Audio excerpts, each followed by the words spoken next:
Երևանը հաստատել է տեղեկությունը Հայաստանի, Ռուսաստանի ու Ադրբեջանի փոխվարչապետների սպասվելիք հանդիպման մասին, որի ժամանակ քննարկվելու են հաղորդակցության նախագծերը։ Նույն օրը անհայտ անձինք Վրաստանի ադրբեջանաբնակ Քվեմո Պոնիչալայում քարեր են նետել հայկական բեռնատարների վրա։ Բեռնատարները պարեկային ոստիկանության ուղեկցությամբ հասել են հայ-վրացական սահման ու հատել այն։ Նշվում է, որ միջադեպի առիթով Վրաստանի ՆԳՆ-ում քրեական գործ է հարուցվել։ Վրաստանը կգտնի մեղավորներին, թե պաշտոնական Թբիլիսին միջադեպը կընկալի որպես ազդանշան։ Ներկայում Հայաստանից Ռուսաստան միակ ճանապարհն անցնում է Վրաստանով, եւ Ռուսաստանին ու Թուրքիային հազիվ թե հաջողվի համոզել հայերին երթևեկել Ադրբեջանով, քանի դեռ կա վրացական ճանապարհը։ Ըստ երևույթին ինչ որ մեկը փորձում է ցույց տալ, որ վրացական ճանապարհը պակաս վտանգավոր չէ։ Վրաստանը կարող է ապահովել անվտանգ տրանզիտն իր տարածքով։ Չնայած ռազմավարական ճանապարհի բարդ պայմաններին, Հայաստանի համար վրացական ճանապարհն ավելի կարճ է, քան հնարավոր ադրբեջանականը։ Ինչպես նշում են ռուս փորձագետները, այդ ճանապարհը ձեռնտու չէ Ռուսաստանին։ Տեսեք, ռուս վերլուծաբան Սերգեյ Բեզբորոդովի կարծիքով, տեսականում ճանապարհի շինարարությունը կհանգեցնի Ռուսաստանի ու Թուրքիայի միջև առևտրի զարգացմանը, բայց առայժմ կոնտեյներացված երթուղին Նովոսիբիրսկով ավելի արագ, հանգիստ ու էժան է, նշել է Բեզբորոդովը։ Ստացվում է, որ Ռուսաստանը հիմա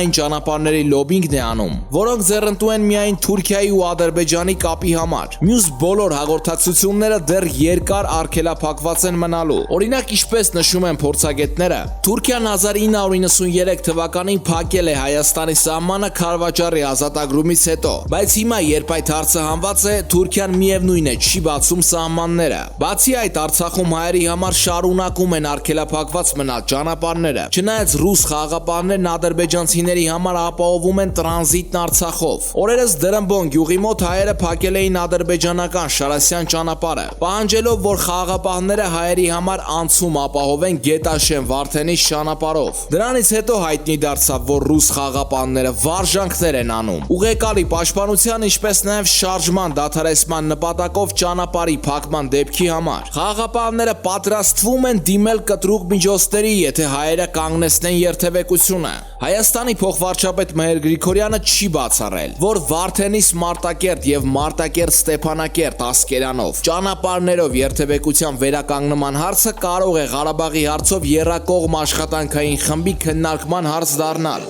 Այժմ հայկական կողմն առաջարկում է այդ ճանապարհով երթևեկության հնարավորություն տալ ու ժամանակացույց կազմել։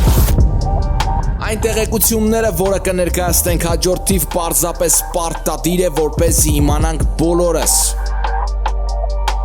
Ակնկալում ենք, որ ԱԹՍ-ների տեղական արտադրություն կստեղծվի եւ տարեկան 1700-ից ավելի մասնագետ կունենանք։ Առաջատար տեխնոլոգիաների ձեռնարկությունների միությունը ԱՏՁՄ-ն գարնանը նոր կրթական ծրագիր է պատրաստվում իրականացնել Արմաթ նոթում։ Նախատեսվում է անօդաչու թռչող սարքերի կրթական աշխատանոց ստեղծել, որտեղ երիտասարդները կմասնագիտանան ԱԹՍ-ների արտադրության եւ կիրառման հետ կապված հարցերում։ Թեմայի վերաբերյալ Հայկական ժամանակը զրուցել է ԱՏԶՄ գործադիր տնօրեն Ռաֆիկ Քասարջյանի հետ։ Հարց. Պարոն Քասարջյան, ինչ է Արմաթ նոթում ծրագիրը եւ որքանով է վերջին պատերազմը ազդել դրա գաղափարի վրա։ Քասարջյան, այս ծրագիրը մեր Արմաթ լաբորատորիաների ծրագրի, այսպես ասած, հավելվածն է։ Արմաթ լաբորատորիան 10-ից 18 տարեկաններին սովորեցնում է թե ռոբոտաշինության, թե եռաչափ մոդելավորման եւ թե ծրագրավորման հիմքերը։ Իսկ այս ծրագիրը ուղղված է անօդաչու թռչող սարքերի հիմնական գաղափարի հետ ծանոթանալուն, ուսումնասիրելուն եւ նաեւ անմիջական փորձ ունենալուն։ Սա նախատեսված է 15-ից 18 տարեկան երիտասարդների համար, թե տղաների, թե աղջիկների։ Ծրագիրն ունի 3 մաս։ Առաջինը նախագծում եւ սարքավորումների ստեղծման մասն է։ Երկրորդը կառավարումը, այսինքն թե ինչպես թռցնել ԱԹՍ-ներ։ Երրորդը տեխնիկական սպասարկումը։ Այս ծրագիրը ՀՀ-ում հայտարարված նմանատիպ ծրագրերից տարբերվում է այն առումով, որ նաեւ թևավոր ԱԹՍ-ների վրա են սովորելու երիտասարդները, այսինքն կիրառման ոլորտներն ավելի լայն են, քան սովորական ծրագրերով սովորեցնում են։ Ծրագրի գաղափարը այս պատերազմից չի ծնվել։ Դեռ 2016 թվականի քառօրյա պատերազմից հետո, երբ կիրառվում էր այս սարքերը, լուսահոգի Կարեն Վարդանյանը հայտարարեց մոբիլիզացիոն ծրագիր, որ մեր ոլորտի մասնագետները սկսեն զբաղվել սրանով։ Մենք սա արդեն պլանավորում էինք իրականացնել, սակայն կորոնավիրուսի, հետո նաև պատերազմի պատճառով այն երկարաձգվեց։ Այս պատերազմից հետո մեր խաղաց դասերը մենք օգտագործեցինք թարմացնելու այն ծրագիրը, որն արդեն պատրաստել էինք։ Հարց. Ընդհանուր քանի մասնագետ եք նախատեսում պատրաստել, ուսուցումն անվճար է։ Քասարջյան. Արմաթի սկզբունքները միշտ էլ անվճար են եղել։ Ուսուցումը 1 տարի է։ Յուրաքանչյուր լաբորատորիայում 2 դասախոս կլինի։ Ակնկալում ենք, որ յուրաքանչյուր Արմաթնոթում լաբորատորիայում կլինի 3 խմբակ, 8-ից 10 ուսանողով, այսինքն ամեն լաբորատորիայում միջինը 27։ Դա էլ բազմապատկում ենք լաբորատորիաների քանակով՝ 65, ստացվում է տարեկան 1700-ից մի փոքր ավելի։ Հարց. Որքան գումար է անհրաժեշտ այս ծրագրի իրականացման համար։ ԱԹՍ-ներ արտադրելու դեպքում պարտատոմսեր թողարկելու տարբերակ դիտարկել եք։ Քասարջյան. Մենք պլանավորում ենք ունենալ 65 հատ Արմաթնոթում լաբորատորիա։ Հիմնականում բացվելու են շրջկենտրոններում, քաղաքներում, որոշ մեծ քաղաքներում մի քանի հատ։ Նպատակն այն է, որ ծրագիրը հասանելի լինի յուրաքանչյուր համայնքի երեխայի, որը հետաքրքրված է։ Այդ 65 լաբորատորիաները տեղադրելու եւ սկսելու համար ընդհանուր բյուջեն մոտ 425 միլիոն դրամ է, որից 50 միլիոն դրամից մի փոքր ավելի մենք արդեն ձեռք ենք բերել, իսկ մնացած մասն ակնկալում ենք, որ կֆինանսավորվի պետական եւ մասնավոր սեկտորից։ Մենք հասարակական կազմակերպություն ենք եւ միշտ փորձում ենք թե պետական, թե մասնավոր սեկտորի միջոցով ֆինանսավորել տարբեր ծրագրեր, որն իրականացնում ենք։ ՍՊԸ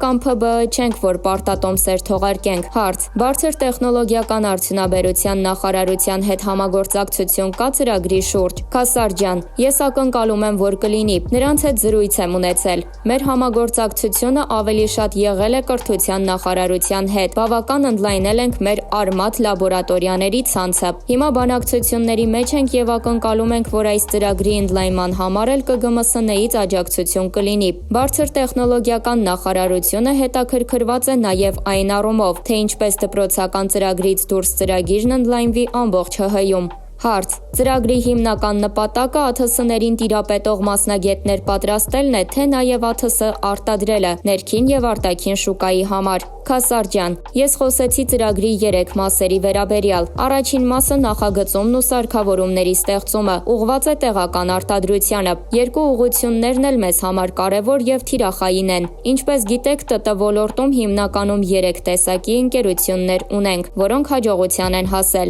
Կան միջազգային ընկերություններ, որոնց մասնաճյուղերը բացվել են Հայաստանում, կան հայկական ընկերություններ, որոնք արտադրանք են ստեղծում եւ փորձում են թե ներսի, թե դրսի շուկայում վաճառել։ Երրորդը կան ընկերություններ, որոնք նայում են, թե ինչ պահանջներ կան ներքին եւ արտաքին շուկաներում։ Ես ակնկալում եմ, որ նույն տեսակների ընկերություններ կլինեն նաեւ ռազմական արդյունաբերության մեջ։ Սա հիմքային ծրագիր է, այնպես չի, որ ով 18 տարեկան դառնա, պիտի կարողանա ԱԹՍ արտադրել եւ անմիջապես արտահանել։ Կարծում եմ ուսուցման արդյունքներից մեկը կլինի այն, որ այդ երիտասարդները կարողանան աշխատել այնպիսի ընկերություններում, որտեղ հնարավորություն կունենան թե ներքին, թե արտաքին շուկայի պահանջները բավարարող ԱԹՍ արտադրել։ Հարց. Պաշտպանական բնագավառի այս ծրագրի միջոցով փորձում եք տնտեսություն եւ բիզնես զարգացնել, թե ավելի շատ երկրի ներսում կրթական աշխատանք կատարել։ Քասարջյան. Գաղտնիք չէ, որ օրինակ ԱՄՆ-ում, Իսրայելում այն տեխնոլոգիաները, որը ստեղծվել է անվտանգության հարցեր լուծելու համար, հետագայում նաև ծառայել են ոչ ռազմական նպատակներով ու ստեղծվել են մեծ շուկաներ։ Մեծ հաջողություն են արձանագրել այն ընկերությունները, որոնք դա ստեղծել են, օրինակ GPS-ը։ Մեզ համար այս ծրագիրը կրթությունը եւ տնտեսությունը խթանելու նպատակ ունի, բայց միևնույն ժամանակ կարծում ենք, որ սա նաև արդյունք կտա մեր ռազմական եւ անվտանգության խնդիրները լուծելու հարցում։ Հարց. Բացի ԱԹՍ-ների վերաբերյալ ծրագրից, տեխնոլոգիական աշխարհը պաշտպանական բնագավառի համար այլ առաջարկներ պատրաստվում է ներկայացնել։ Քասարջյան. Ժամանակակից պատերազմում կիրառվում են տարբեր նոր տեխնոլոգիաներ, եւ ԱԹՍ-ները դրանց մի մասն են կազմում։ Շատ կարևոր են նաեւ կապի միջոցները, տվյալների փոխանցման միջոցները։ Ամենաշատը մարդիկ խոսում են հարձակողական ԱԹՍ-ների մասին, բայց հետախուզական ԱԹՍ-ներն էլ շատ կարևոր գործ են անում։ Կարողանում են տվյալներ ճշտել թշնամու դիրքերի եւ գործունեության մասին ու փոխանցել այլ տեսակի զինամթերքի ստորաբաժանումներին։ Հարց. ըստ ձեզ, մեր տեխնոլոգիական զարգացվածությունը եւ մասնագետների պատրաստվածությունը հնարավորություն տալիս են մեզ այս պատերազմի ժամանակ հաճախ կիրառված Բայրակթարին համարժեք ԱԹՍ ստեղծել։ Քասարջյան. մի քիչ դժվար է կոնկրետ պատասխանել։ Ինչպես հայտնի դարձավ, Բայրակթարը տարբեր երկրներում եղած տեխնոլոգիաներից հավաքված ԱԹՍ է։ Մենք ունենք թե բազային, թե փորձնական գիտելիքներ, որը մեզ թույլ կտա տարբեր տեսակի ԱԹՍ-ներ արտադրել։ Հիմա կոնկրետ Հայաստանը կարող է հաջորդ Բայրակթարը արտադրել, թե ոչ, կախված է ընկերությունների տարբեր տեսակի հմտություններից։ Դա միայն պետական մակարդակի խնդիր չէ։ Սա պետություն, կրթություն, գիտություն, մասնավոր սեկտորի համագործակցությամբ պետք է լինի։ Հարց. Պարոն Քասարջյան, այս պատերազմը ցույց տվեց, որ պաշտպանական տեխնոլոգիայի առումով դեռևս չենք կարողացել անհրաժեշտ մակարդակի հասնել։ Այս առումով ՏՏ ոլորտի ընկերությունները հաշվի առնելով պետության պահանջարկը ցանկություն ունեն վերապրոֆիլավորվելու։ Քասարջյան, մեր ոլորտում մի շատ կարևոր բան կա, եթե մասնավոր հատվածի ընկերությունը տեսնում է պահանջ կամ խնդիր, որը լուծված չէ, փորձում են այդ պահանջը բավարարել։ Ես չեմ զարմանա, որ դաշտում գտնվող ընկերությունները իրենց ուղղությունը փոքր-ինչ փոխեն կամ նոր ընկերություններ ստեղծվեն, որոնք կզբաղվեն այդ հարցերով։ Հարց. պետության կողմից ՏՏ ոլորտին տրվող արտոնությունները որքանով են խթանում այսպիսի ծրագրեր իրականացնելուն։ Քասարջյան, արտոնությունները տարբեր ձևերի են։ Կան ստարտափների համար արտոնություններ, ինչպես նշեցի, պետությունը մեր լաբորատորիայի գործընկերն է եւ ֆինանսավորում են մեր ընթացիկ ծախսերի զգալի մասը։ Պետության անմիջական աջակցությունը շատ կարևոր է։ Transparency International հակակոռուպցիոն կենտրոնի ծրագրերի ղեկավար Վարուժան Հոկտանյանը լրագիր AM-ի հետ զրույցում անդրադարձել է դատաիրավական ոլորտում տեղի ունեցող բարեփոխումներին։ Ըստ նրա, պետք է նախ տեսնել, թե սահմանադրական դատարանում ԲԴԽ-ում արված կադրային փոփոխություններն ինչի կհանգեցնեն։ Կունենանք նորից կախյալ դատական համակարգ նոր իշխանություններից, թե իսկապես անկախ։ Դատաիրավական բարեփոխումների շրջանակներում Հայաստանում ներդրվում է կոռուպցիոն հանցագործությունների գծով դատավորների մասնագիտացման ինստիտուտ։ Եթե նայում ենք տեսական առումով, աշխարհում ընդունված պրակտիկան ավելի մեծ է հավանականությունը, որ մասնագիտական դատարանը կկարողանա ավելի արդյունավետ քննել կոռուպցիոն գործերը, քան ընդհանուր դատարանները, նշեց Հոկտանյանը։ Մասնագիտացված դատավորներն ավելի բարձր աշխատավարձ են ստանալու, քան մյուս դատավորները։ Ըստ Հոկտանյանի, սա կարող է խտրականության բերել եւ մյուս դատավորների համար արդեն գրավիչ չլինի աշխատանքը։ Իհարկե, մյուս կողմից էլ դա կնպաստի, որ լավ դատավորները գան համակարգ, նշեց նա։ Մյուս տեսական խնդիրը, որը կարող է ծագել ըստ Վարուժան Հոկտանյանի, այն է, որ կոռուպցիոն գործընթացներում ներգրավված անձանց ավելի հեշտ կլինի հակակոռուպցիոն գործերով դատավորների հետ լեզու գտնելը։